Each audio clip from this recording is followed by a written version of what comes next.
Ustadz, bagaimana kalau ada seseorang yang masih suka melakukan maksiat, tapi ibadahnya rajin? Kumaha teh? STMJ, ya, sholat, terus maksiat, jalan. STMJ. Aduh. Cabai, jelly, royal, dan ginseng. Dalam benak orang tersebut mengakui dosanya, tapi hal yang terberat dia tinggalkan yaitu maksiatnya. Apa yang salah dengan orang tersebut? Salahnya masih maksiat.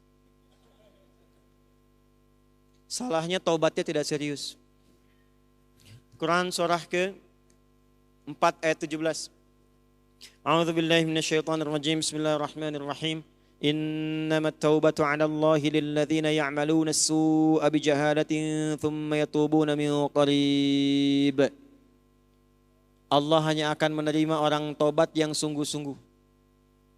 Yang saat sadar dia salah, dia segera bertobat. Jadi rumus tobat itu kalau sadar salah jangan ditunda, segera tobat saat itu.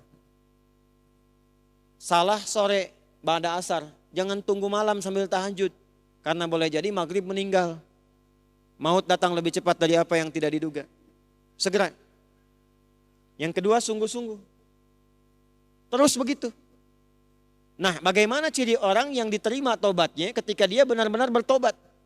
Quran surah ke-39 ayat 53.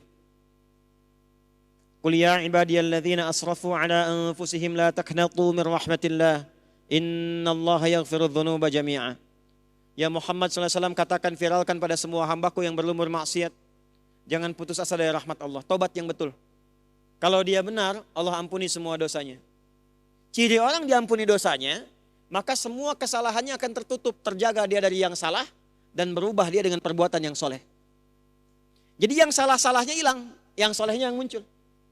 Mata pernah melihat maksiat, gambar yang tidak bagus, ya, video-video yang buruk.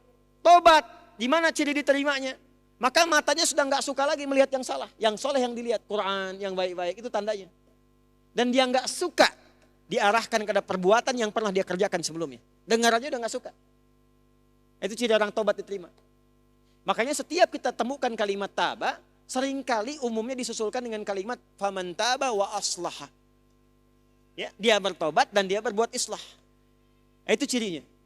Karena itu jangan putus asa dari tobat. Kalau sekarang ditobati ada maksiat lagi, tobat lagi. Terus tobat terus. Sampai hati Anda merasa lelah dan mulai kemudian tunduk untuk bertobat kepada Allah Subhanahu wa taala. Jangan putus asa dari tobat. Ya, mudah-mudahan saat wafat ajal tiba dalam keadaan sedang bertobat kepada Allah Subhanahu wa taala. Yang ketiga yang paling cepat begini. Kalau masih terfikir berbuat maksiat, kata para ulama, bayangkan saat akan berbuat maksiat itu wafat. Wafat. Diwafatkan oleh Allah Subhanahu wa taala. Ada tobat nih. Pernah berbuat jelek, pernah mabuk, pernah ini, pernah itu. Maaf teman-teman.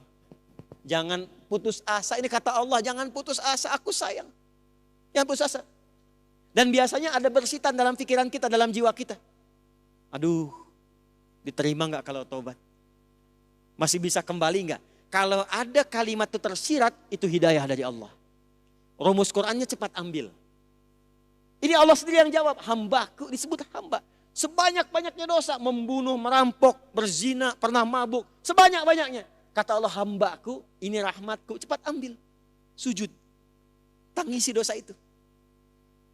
Kalau belum bisa menangis, menangis lagi, nangis lagi, nangis lagi. Tangisi diri kita yang belum bisa menangis. Sampai hatinya lunak. Berusaha terus. Sampai kita merasakan ketenangan dalam taubat.